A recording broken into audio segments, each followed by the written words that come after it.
Hey guys, today we want to talk about the Schindelhauer Hektor frame. Schindelhauer is a German-based Berlin bike brand, and they have given me their prototype of the third generation Hektor frame like 6 weeks ago to test ride. And this frame is actually super special and has some certain things which I want to show you. So let's jump into it and I explain you what's going on there.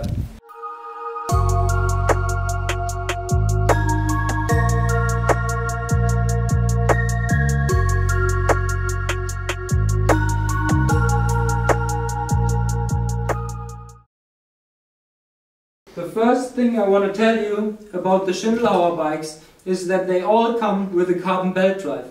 A carbon belt drive is not like a usual chain.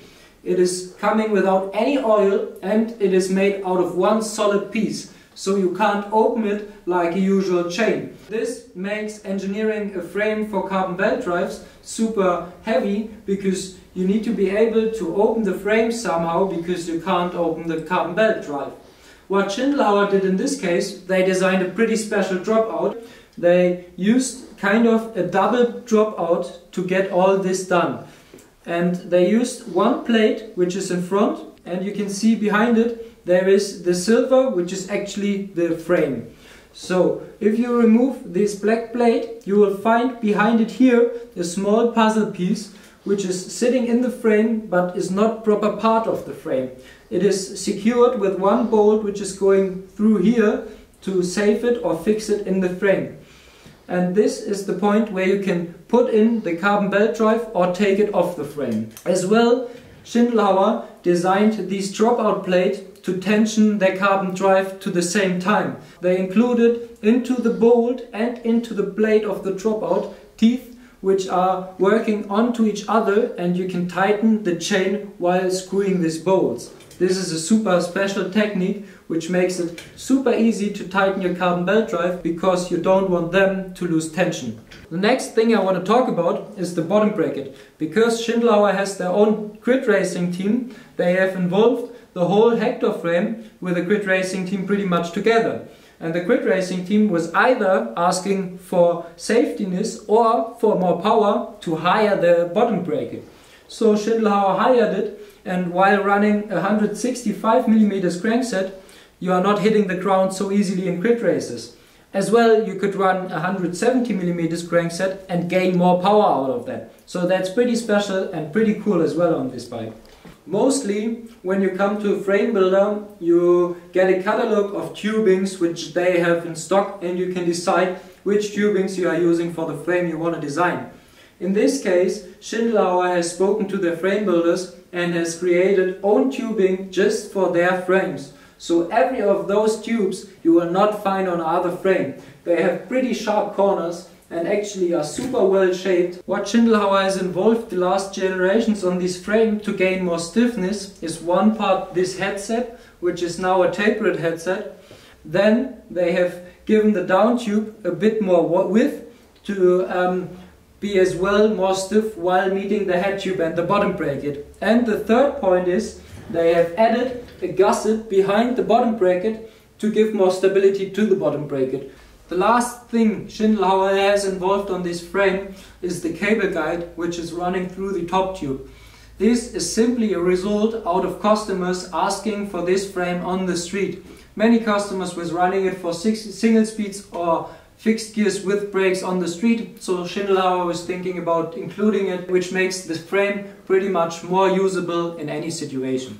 So, as we have seen already in so many small details, Schindelhauer is really thinking about their designs of frames.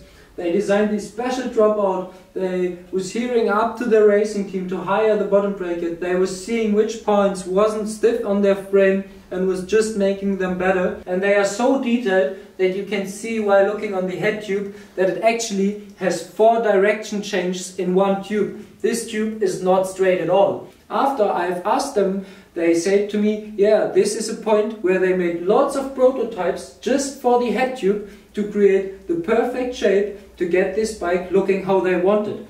And as well, you can see that the top tube has a small dent, like 10 centimeters, 10 up to 15 centimeters behind that head tube. and this makes the top tube fall down, coming to the head tube a bit. My personal opinion on this bike so far is that it is an actually well thought bike. Schindelhauer has designed this frame to be fast in crit races. As well, I can trick ride it pretty easily and it is stiff in the right places. I'm super surprised how well the carbon belt drive works, and actually I'm super surprised how it performs while trick riding. But this bike is outstanding so far already. But what is if we pimp that bike now? I would say let's jump into pimping that bike how we would ride it.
So here we are again with the Schindelhauer bike.